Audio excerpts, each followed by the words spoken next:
ఇక సత్యసాయి జిల్లా మడకసిర టీడీపీలో విభేదాలు భగ్గుమన్నాయి. అభ్యర్థి మార్పుతో మాజీ ఎమ్మెల్యే ఈరన్న వర్గీయులు ఫైర్ అవుతున్నారు. మొదట సునీల్ కుమార్ కు టికెట్ ఇచ్చారు టీడీపీ అధిష్టానం. అయితే ఇవాళ టీడీపీ అభ్యర్థిగా ఎంఎస్ రాజుకు బీఫామ్ ఇచ్చింది అధిష్టానం.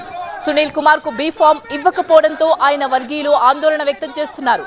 మడకసిర టీడీపీ ఆఫీస్ దగ్గర ఫ్లెక్సీలు చించేసి ఆందోళన వ్యక్తం చేస్తున్నారు.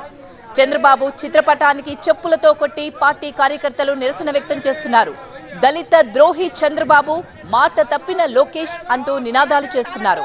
ఎంఎస్ రాజు గో బ్యాక్ అంటూ సునీల్ వర్గీయులు నినాదాలు చేస్తున్నారు. టీడీపీ జెండాలు దహనం చేసి నిరసనకు దిగారు సునీల్ వర్గీయులు.